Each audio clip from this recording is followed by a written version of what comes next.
Do you count it all joy? Yes. Well, maybe Reverend Gerald should have left when I left last night.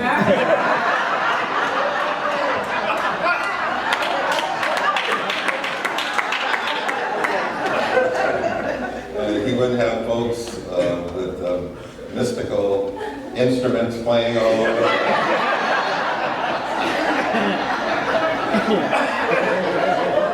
But you gotta love him. We only have one, and so we ought to love him. Give him some love.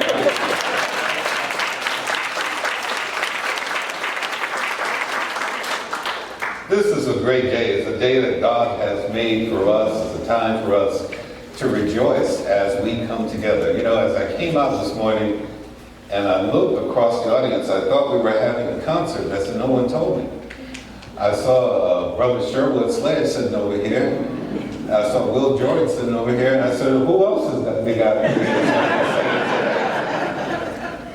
But I'm glad to be here. It's the fifth Sunday, and as it always is, I look forward to being here and joining with you and celebrating Spirit together. This theme this month, My Brother's Keeper. And the question that I've been sharing from the morning service unto now is, are we our brother's keeper? Are we our sister's keeper? So I begin by asking this question, and I ask that you personalize the question as I share it with you today. And it begins, who am I? And what is my role in this great adventure which I call my life? Who am I? What is expected of my interaction with my fellow beings? What is my contribution? What is my contribution to make to this house, to this community, to this city, to this state, to this country, to this world, and to make this planet a better place? We all begin with this. We understand that we are all absolutely very important. Now, you may sit here and look at me this morning without a smile on your face, but I want you to know that you are very important. And I have been here for an awful long time, so I want you to know that you don't scare me when you don't smile. One of the great writers of antiquity says this, therefore all things whatsoever ye would that men should do to you, do ye also unto them, for this is the law of the prophets. Everything that we would want to experience, that we want other people to treat and bring into our circumstance, we should find ourselves likewise doing the exact same things to them and for them. There was a scripture, and it talks of an instance as it relates so well to our topic today in terms of our brother's keeper. And in this moment, the ancients write of Peter and James walking through the temple one day. And as they're walking through, Peter happens to look down and he sees a man who has been crippled from birth sitting there. And as Peter begins to look at him and he begins to look at Peter, and their eyes come together, the man is looking at him with a sense of expectancy. So Peter stops and he says to him, silver and gold have I none, but what I have I give unto you. In the name of Jesus Christ of Nazareth, rise up and walk.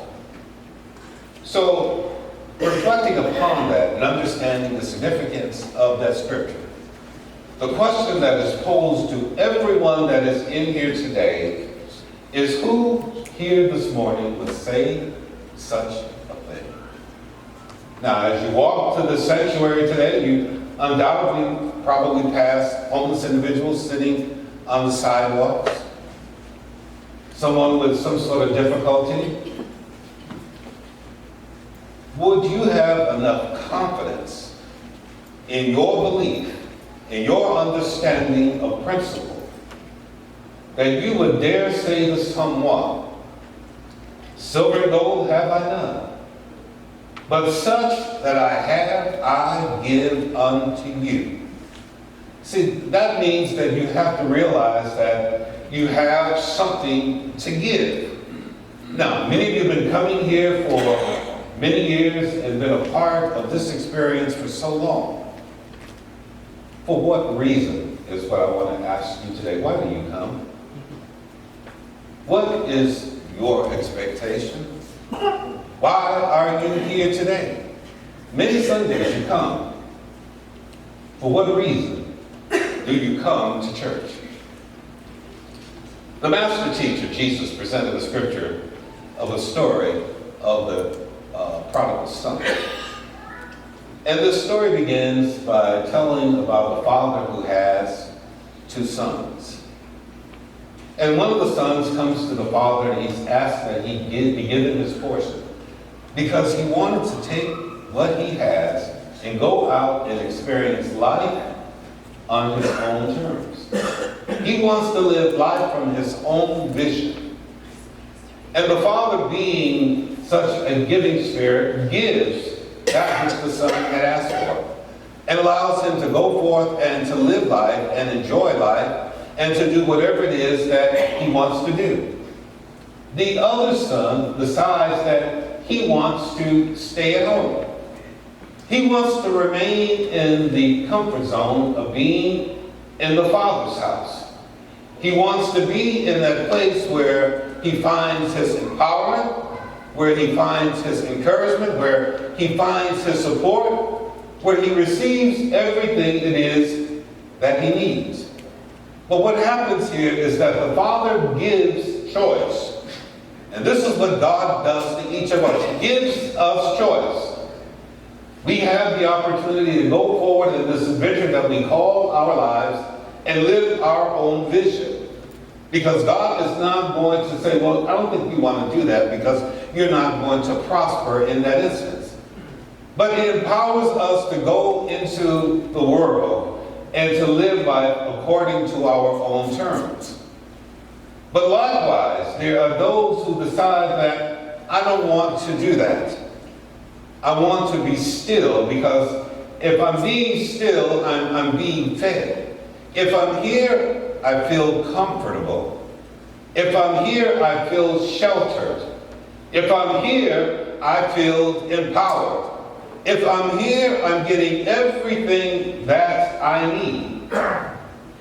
And maybe that's true and maybe that's not true for a lot of us, and that's why I asked the question, and I've been asking it all day. Why are you here? For what reason did you get up out of your bed this morning, get dressed, and consciously find your way heading to this direction and enter into this space? I want you just to think on that. So we've been given choice. We have the choice to choose either to live the possibility of experiencing good, a rewarding and a joyous living life experience in complete alignment, conscious alignment with Spirit, or we can live unconsciously, allowing our experiences to be dictated by race consciousness, negative energies, or just by chance. See, Spirit does not say do one or the other. It allows us to make our own decision. So in that, understand this. Whatever images fill your contemplation, these are the things that you are giving life and power to. You empowered yourself to be here today. And whatever your experience is in the day, you've empowered that. See, every day, every moment, we're given a brand new opportunity to either to stand in our glory or not. And it is in this moment, you can do with that whatever you will. You can decide that you're going to be empowered and be fed, or you can decide not. So we chose to come here today. For what reason is the thing that we're pondering. Now, maybe some of you decided to come because you enjoy going to a spiritual center. You enjoy because you want to be recharged. That was your motivation of coming. You've heard something, you felt something, you've received something, And whatever that something was, it empowered you. And because of its empowerment, you were motivated to go and to receive some more of it. You were so empowered that you just could not get enough. You said, I want to go and get some more. And each time you come, you find that that's your experience, that you receive. Or maybe you're not quite sure why you're here. It's Sunday, and this is what you normally do on Sunday. You get up, you get dressed, and you come to church, but you come without any real expectation. You come in and you sit and you listen, and someone is speaking, and then you get up and you leave and you go out to the rest of your life without any impact, without any change. Today's a moment I ask you to look introspectively at what it is that you're doing and decide whether or not it's working. And that's why I keep asking the question, why are you here? Maybe your wife made you come this morning. Maybe your husband insisted that you come today. Maybe you want to just get away from the kids. You did not want to sit home by yourself. You needed to do something, so you came here. But we need to think on our purpose. Now, regardless of which of these describe you, as you are walking from your car into the sanctuary, you're going to pass individuals in need. What is your reaction to them? Are you your brother's keeper? Are you your sister's keeper? Do you have a responsibility to all of mankind? Now, as you pass these individuals on the street, you can either give them money, you can take them someplace and feed them, or you can give them your blessing. But finally, you can just walk away very quickly. And so many of us, that's what happens. We walk away very quickly. Not daring to make the same kind of eye contact that Peter did. Why? Because we don't operate from that same level of appreciation. When you are confident and have confidence in your relationship with Spirit, when you are confident and have confidence in what it is that you are feeling, when you are confident in your understanding of principle, then maybe you'll consider offering something up to someone that's in need. Now, need doesn't necessarily limit itself to individuals who we see in the street. Need can be with someone in your household. Need can be with someone that's a colleague that you work with. Need can be with someone that you are speaking with on the phone. Someone that's sitting next to you on a bus. A whole multitude of places. There are individuals in need. Would you dare look at them in their face and offer them your blessing? Or would you walk very quickly? The individuals that we see on the street, we sort of rationalize it in our own minds. I don't have enough to give. I'm on a fixed income. And if you're with someone, well, they're just going to take the money and buy something to smoke. They're just going to have a good time with some marijuana. They're just going to buy themselves a drink.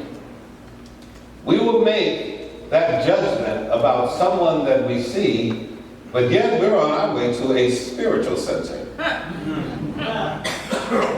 And we sit in a spiritual center often. What purpose are you in a spiritual center? And how is your being there empowering you? How has it elevated your consciousness? How has it moved you from where you were to where it is that you want to go? How has your vision become even more broader? And how will you feel about the power that is inherently yours? You know, so often we come and we hear individuals speak about the wonderful power, the magnificence of Spirit that is flowing through us, and how we are anointed, and how Spirit uses us as an avenue of its own expression, and how our pathways are illuminated by it, and how we walk as one.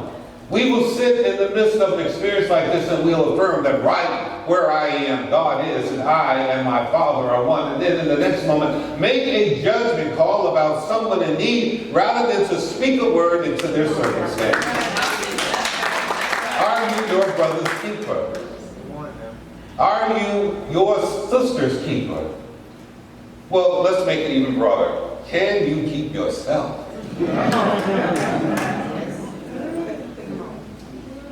When was the last time you consciously gave someone your blessing? When was the last time that you consciously gave someone your blessing? Well, maybe we should phrase it another way. When was the last time that you felt you had a blessing to give? Ponder that. When was the last time that you felt that you had a blessing to give? You know, we're so accustomed to operating from a material perspective that we need to touch it, we need to handle it, unless we're physically sharing it, that we're not giving anything. And therefore, when someone is in need, our first thought is that I don't have enough, or I'm on a fixed income. We forgot all about that. We're sitting in a spiritual center. They're teaching us that the words we speak are law. And therefore, we wonder that why we don't have enough, or why the income is fixed and we need to unfix it. But that's what we want. We are speaking unconsciously. We have gone into a far country. We're living life from a vision, albeit false, we're living life from that vision. And that false vision is not empowering us. It's not giving us what it is that we need. And therefore, since we don't have what we need, we feel that we are unable to give someone a blessing. We have not arrived at the place where we understand that our word is filled with power, spoken or not. Even if it's in our thought, it is our word. See, we don't have to go to somebody and get all up in their face and begin to preach to them. You can sit from a distance when you are confident in your belief and speak a word on their behalf. How many of us do that? When was the last time you blessed yourself and altered your own circumstance? When was the last time that there was any expectation of that the word that you were speaking on your own behalf was going to alter your circumstance? We're so filled with love, so filled with power, so filled with so much to give, but we hoard it because we don't understand it. See, if we don't see it in the physical, we have difficulty understanding it. And that's been our orientation for just so long. That unless I can grab it, I don't know if I can ever experience it. This whole thing about mysticism, while we like to hear about it, it really kind of escapes us because we don't quite understand it. But yet, every Sunday we'll be in a spiritual center. What purpose are you here? And why do you come? I want you to continue to ponder that, because there is an answer that is seeking you, and you need to align yourself with that answer. Let this be your takeaway. We live in the midst of eternal good, but it can only be to us what we believe it to be. We talk about the abundant universe and how there's such an abundance of everything, everywhere present.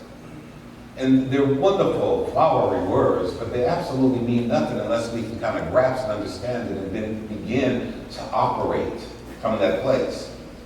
to operate from this place that I am living in the midst of good, that I absolutely believe without doubt that it is the Father's good pleasure to give me, as it is my good pleasure to receive.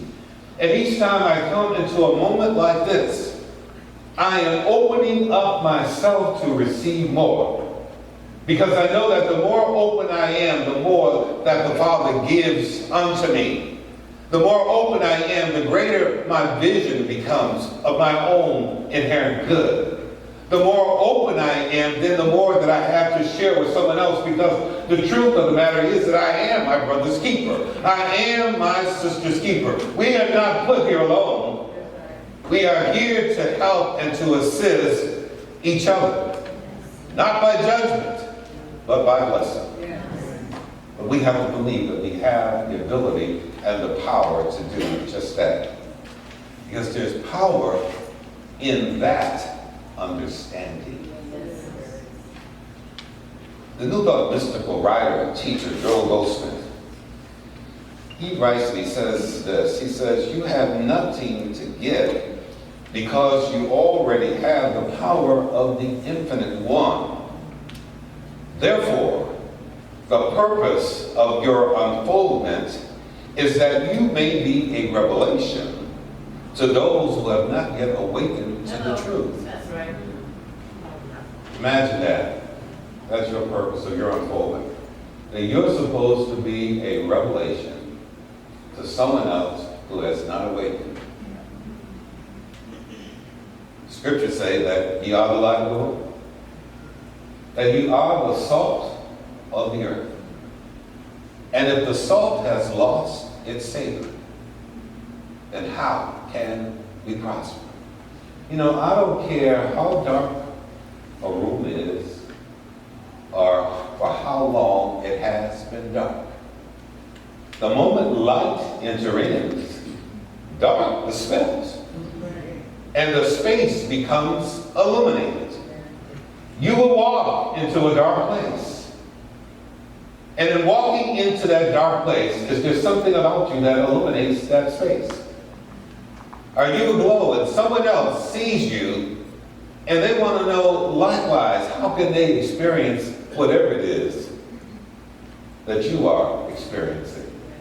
I will understand what you understand. Why? Because they see a level of demonstration coming from you that they have never seen or experienced before. But if it is all the same with you and everyone else, where is the light? Where is the salt? How can we prosper? How can we move forward unless someone decides that they are going to be just that? That they are going to be a revelation. They are going to be an instrument of spirit. They're going to be something about them that's going to awaken something in someone else. And in that awakening, everybody is going to get blessed, because as we give, you know what happens? We receive. Once again, wonderful word. It means nothing until we practice it. As we give, that is the law. As we give it out, it comes back. So we give out that I'm on this fixed income. That income is going to forever be fixed. If we give out, I don't have enough, we will never have enough. If we give out that we're going to operate from fear, then we will always be afraid. But when we decide that we're going to alter it all, we're going to change it all, because there is greatness that has been deposited within us, but it is looking for an outlet. Yes. It is looking for you to do something with it. Yes. It has deposited all this understanding within you. You come in here every Sunday to be empowered more. Yes. Release it. You have to Yes. share it with someone else. Yes. Stop hoarding it all to just yourself. Say this affirmation with me. I am a revelation. I am a revelation. There is but one life. There is but one life. The life that I am living now. The life that I am living now. That life is infinite and eternal. That life is infinite and eternal. That life is filled with power and guided by love. That life is filled with power and guided by love. You are a revelation. I am. You are that. But if you are a revelation, you have to demonstrate being a revelation. Why are you leaving? Why do you keep coming? This is a spiritual center.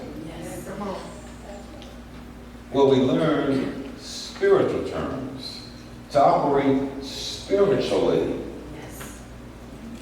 If you want to touch something, you go to a restaurant. This is a spiritual center. And you are to leave here empowered spiritually. And when you are empowered spiritually, you can help your brother and you can help your sister. And more importantly, you can help yourself.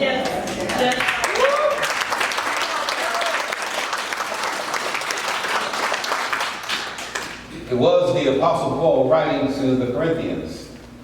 And he shares this idea with them. He says that while we look at the things which are seen, those things are temporary. But the things that are not seen are eternal. What does that tell you about your blessing? You are operating in something that is not seen. But its effect and its impact is eternal. If we could just believe that, if we could just conceptualize that clearly in our understanding, we would leave this moment and enter into the next even more empowered.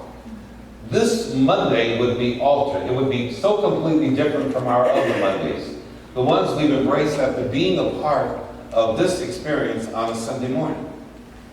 We now become conscious of there has to be a level of expectation when we come in.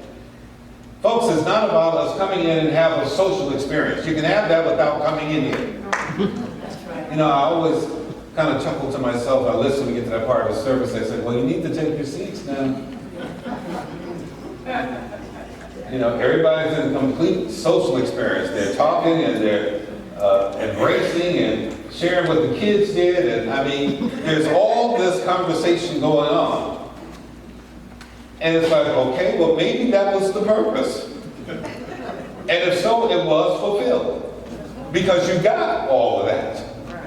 But if that was not your purpose, if your purpose was to be empowered, you will find your seat immediately because you want to be charged up. Yes. Why are you here? And for what reason do you come?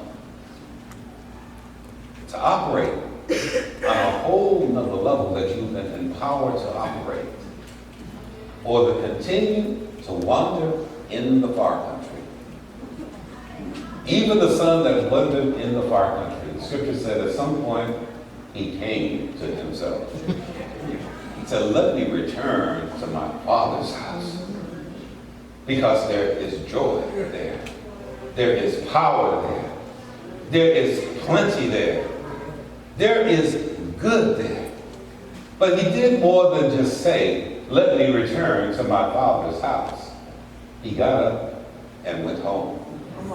And that's what we need to do, church.